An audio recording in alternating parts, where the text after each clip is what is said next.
everyone. So this week we talked about theology of the body and just the way that God created us and how he created each human person.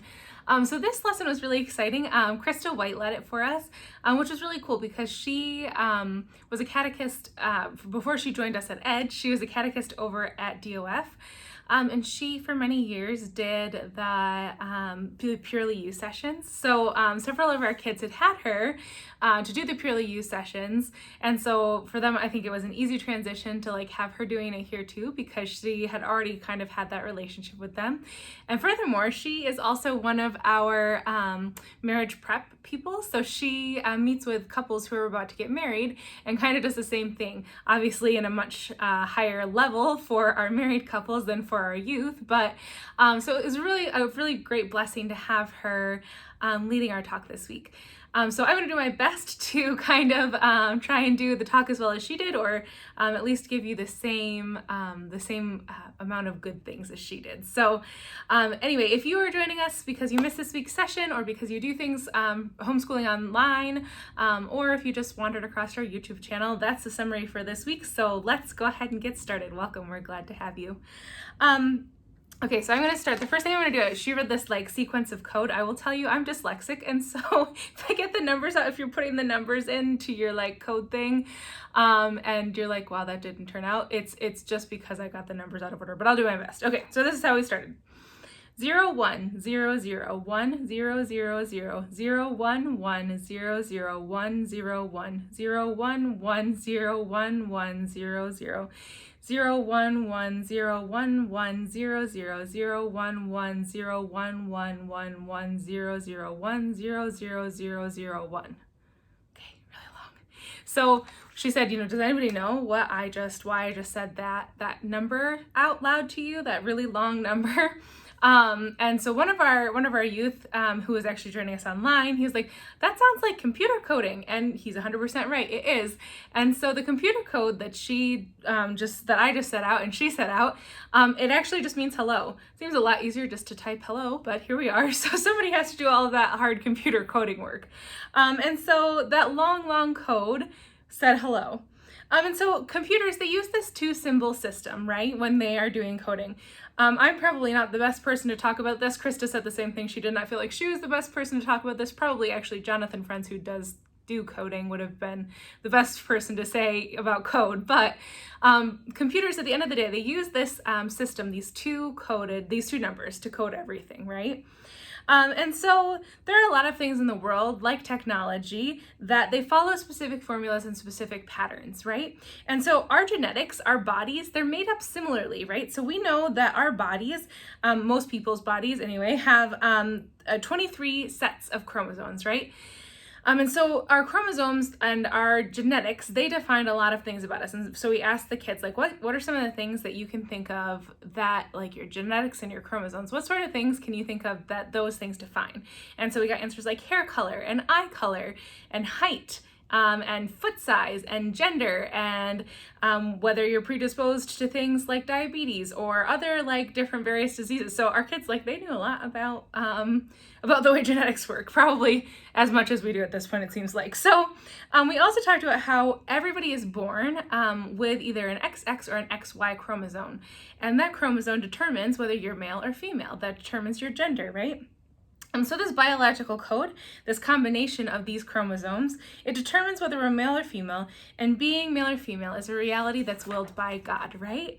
And so our bodies matter and our genders matter because there is something that each person, regardless of their gender, each person is uniquely here to do, right?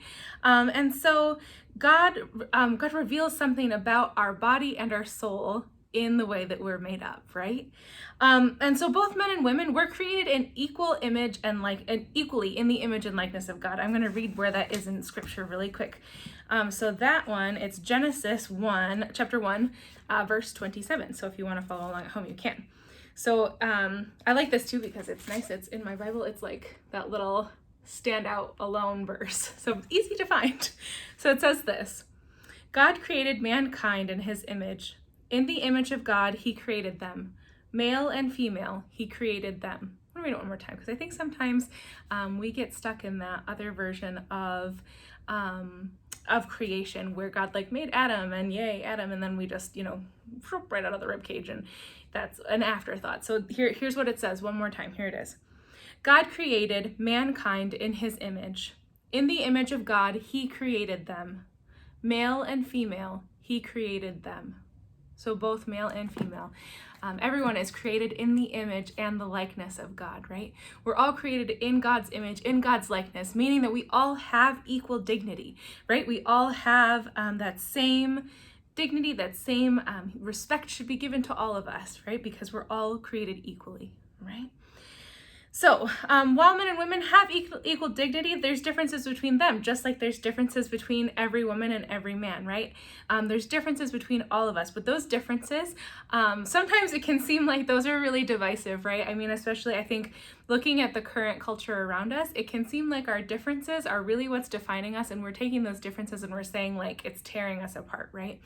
And so that's not the way we were created, right? That's not how God created us. God created us so that we would have, our differences could work together, right? And our differences could help us.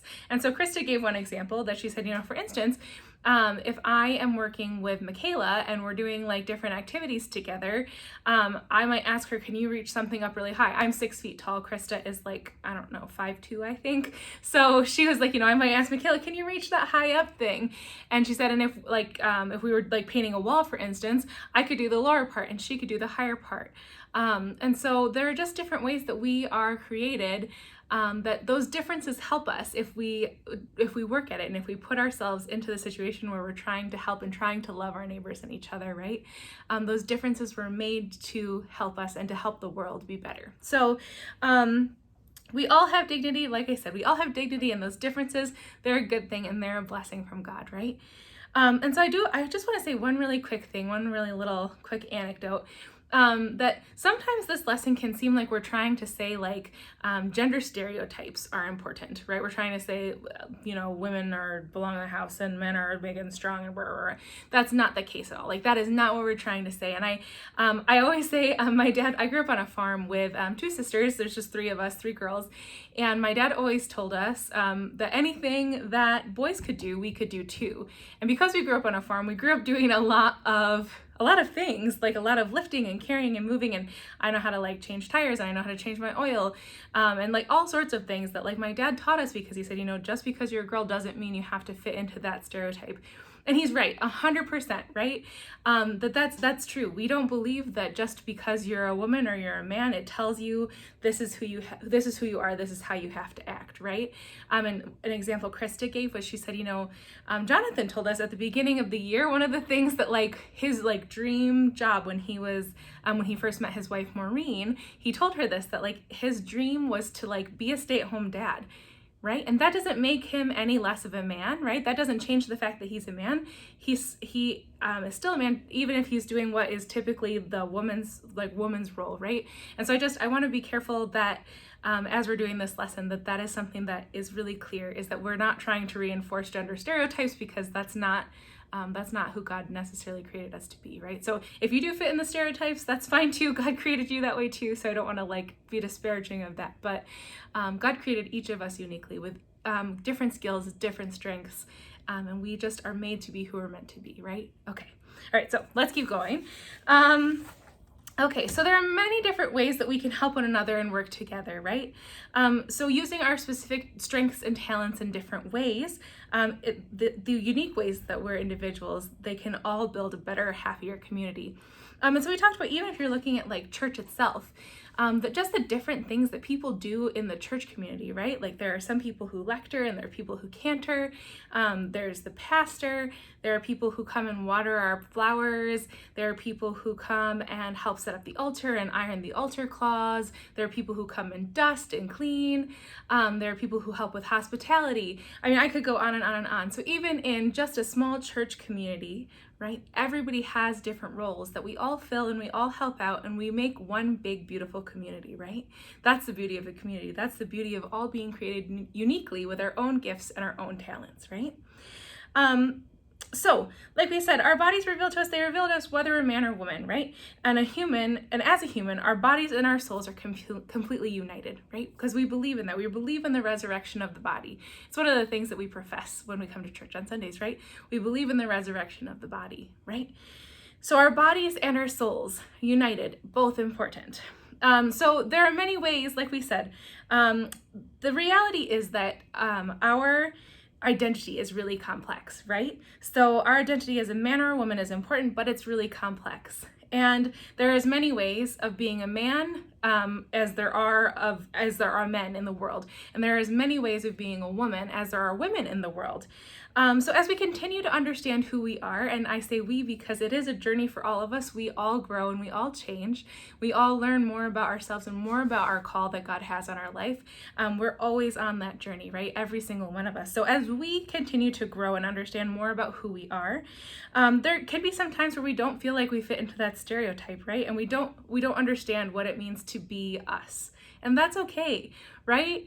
It's good. It's good to wonder, and it's good to struggle, and it's good to push and ask God, who am I? What did you create me to be? What am I doing here? What's my purpose? Right? Those are good things. And I know sometimes it doesn't feel like it's a good thing when you're in the midst of that struggle, but the truth is that it is good, and it is the way that God communicates with us, and it is the way that we get to become more authentically who God made us to be, and we get to build our relationship with Him in the process, right? So though we do just want to say, don't be anxious about it. You know, if you right now are feeling like, I really don't know who I am, that's okay, right? Our lives are always changing, always evolving, always growing, and God is there with us every step of the way. So don't be stressed out about it. Don't feel like, you have to know right this second, because that's just not a reality of life, right? That's just not the reality of the way that we move through life. So with great love and patience, God wants to reveal to us who we are and who He created us to be. So all we have to do is turn to Him for those answers and trust that He's going to be able to walk with us in our journey to get to that place, right? Good. Okay, so we did that. That was the first part. That was the edge section. And then we moved over and we talked a little bit about our theology of the body section. So let's just jump right into it. And so we said the first question we asked was, what are some things that you would say that you love? And so we got lots of answers. So we got like my dog, my phone, my computer, my mom, my dad. I love ice cream. I love pizza. I love fill in the blank, right? Fill in the blank, whatever it is that you love. We say we love things all the time, right? Lots of times we say like, oh, I love to write. I love to read. I love all these different things we love to do. So then second question was, is loving a person different than loving a thing? And everybody, like universally, yep, loving a thing is different than loving a person. Like loving pizza feels a lot different than loving my mom, right? And so we said, why? That's a big question, right? So we had a lot of really good answers for that. And one of our young men, Bo, I think was the one who said it. He said, I always think of it like this, like if I was offered the choice between like my cell phone and a house, I would want the house. But if I was offered the choice between my mom and a house, I'd want my mom, right? Or my brother or whoever. And so I thought that was a really good example. That was a really good way of explaining why objects are different than people. And so we talked about how, like, again, all people were created in the image and likeness of God, right? We're all created in that image and likeness. And so we all have dignity and we all deserve respect. And we all are created with God's love, right? Way different than a cell phone, right? Way different than pizza. And so, that was the first thing. So we got some really good answers like about that as they were thinking it through. So this is the next thing that I love Pope St. John Paul II. I love him. I think he's so fantastic. And so this was one of the quotes that they used to talk about love. And so he said this: the opposite of love is use. Right? And so I think oftentimes we think the opposite of love is hatred, but I think this is really countercultural, right? The opposite of love is use. Okay, so what does that mean? That's the next thing we talked about. So again, each human being is created in the image and likeness of God, and as such has inherent dignity and deserves to be treated with respect, right? And so to use a person is not what God is calling us to do ever, right? So Krista gave the example that she said her nieces have a swimming pool in their backyard. And so some people are friends with her nieces just because they want to come over and use the swimming pool, right? And I mean, some people are definitely friends because they're like friends with them. And so that's the difference between loving someone and using someone, right? That if you're using someone, you're only seeking your own gain. And when you love someone, the opposite is true, right? And so we know like the definition of love, right, is not just that warm, fuzzy feeling. Because sometimes like the people that we love, it's not easy to have warm, fuzzy feelings about, right? Like sometimes we're fighting. I grew up with sisters, like I said. And so sometimes you're like, I love you, but I do not really like you, right? You know, so, but that's okay. Like to love someone is to will what is good for the other, right? And so love isn't always having those warm, smushy feelings. It's about willing the good for the other. So that's the difference between love and use, right? Use seeks our own gain, love seeks the other's gain. Okay, good. So the next thing we talked about is vocation. So when we say the word vocation, if you ask anybody probably, but teenagers especially, you ask them like, what is a vocation? They'll say things like becoming a priest, becoming a nun, being like a monk or a religious brother, all those different things, right? That's kind of what we've associated with vocation. But the most common vocation, one could argue, is marriage. Right? Marriage is a vocation. And so Krista said, how many of you have ever thought about like Jonathan or myself as being holy because we were called into that vocation, right? But we think of our priests like that. We think of our religious sisters and brothers like that, right? But people who are called into marriage, that is also, the vocation is the same thing. It's a call to holiness, right? It's a way for us to get closer to heaven and a way for God to show us what his love looks like, right? And so we know like in the case of priests, like it's easy to say, yep, we understand how God wanted us to know how his love looked through priests because they offer the mass and they are pastors, they take care of their community, all those sorts of things, that they're shepherding people, they're helping to get them closer to God. So yeah, easy peasy, right? People who live in community, for instance, sisters and brothers, religious sisters and brothers, when they live in community, they take care of each other and they take care, sometimes, not always, but sometimes they're taking care of people outside of their community as well. And they're out doing work to help the world become a better place, right? To help take care of people in need. Sometimes if they're cloistered and they're just within their community, they're taking care of their own community, they're praying, they're doing all of those things, right? And so it's easier to say, yep, we can understand how those people teach us about who God is. But marriage, in the same way, is teaching us more about who God is, and it is teaching us about God's love, right? And so the first thing is that we see that that love between a husband and a wife, right? It's sacrificial. And we know that like a husband and a wife, they have to sacrifice in order to take care of each other, right? In order to live together and to help each other and to grow closer to holiness. That's one of the goals of marriage, is to help each other grow on their way to heaven and on their way to holiness, right? And the second thing is that we see creation in that, right? We see in a mini form how God is a creator, right? Because they can have children, and then we see how that they tenderly raise their children, right? And they raise their children with love and with discipline and with all of the different things that go into raising a child, with all of the heartbreaks that go into raising a child. We learn more about God's heart for us, right? We learn more about how God loves us unconditionally. We learn more about how it must hurt him if we do things that are actions against him, we learn things like that about who God is because we can see the relationship of a mother and a child, or a father and a child, right?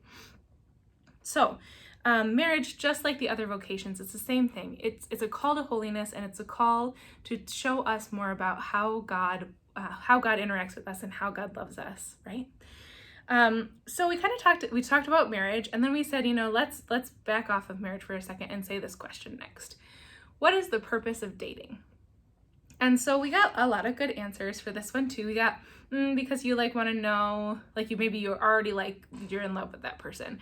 We said probably you're dating, because you like them and you're going towards love. Yep, that's a good one. And we got, because you wanted to get to know them better. Yep, absolutely. We got a lot of different answers about dating, why do you date?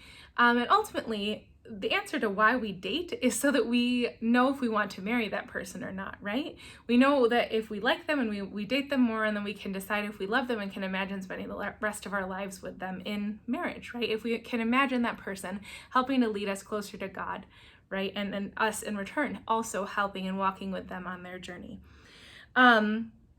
So we kind of asked, like, is anybody like thinking about dating right now? There weren't any hands up, and maybe it's just because nobody wanted to volunteer that information, but maybe it's genuinely because nobody is really thinking about dating. I said for me, when I was a middle schooler, I was not at all thinking about dating. Like, that was not on my radar. So I don't blame them. I hear them on that. Jonathan said, oh yeah, probably by 7th or 8th grade he was. So it was an interesting conversation that our core team had afterwards, just kind of like, when we were their age, where were we at? So we just did talk a little bit more about why dating. It's important when you're dating to remember that the person that you're dating has intrinsic human value, right? They have value because they are created in the image and likeness of God, right? They're God's beloved child. And so we have to treat them with respect and not treat them like they're something we're using, kind of taking it back to that part we talked about earlier. And the same thing is true. If we're dating someone who is not treating us with respect and who is not treating us with the dignity that we inherently deserve, that person is probably not for us either. So at the end of the day, we said, don't settle for someone who is not treating you with dignity, with respect, because that's not where God is calling us, right? God doesn't want that for us. God wants us to be happy and healthy and on our way to holiness. And that's where we're headed to with that vocation of marriage. So that was the kind of reminder. So just to kind of summarize everything and bring it back together, everybody is made in God's image and likeness, right? We're all created to be unique representations of God in this world, right? We're all created with unique skills, unique abilities, unique talents. And we're all on a journey, right? We're all traveling on this journey, and sometimes it's with other people and sometimes it's on our own, and it's just us and God, right? So we don't always have the answers on this journey. Otherwise it wouldn't be a journey. We'd already be in heaven. We'd already be at the end. So we don't always have the answers about our vocation or who we are or what we're called to or where we're going in life. We know in the end we're going to heaven. That's the ultimate goal, right? We know where we're going in the long run. We don't always know that in life, and that's okay. The moral of this whole thing is that if we're walking with God and if we're trusting God to walk with us, He'll take us where we need to go. So that's it for this week. If you have any questions or concerns, please don't hesitate to give me a call, shoot me an email, and then we will see you next week. May God bless you in the meantime.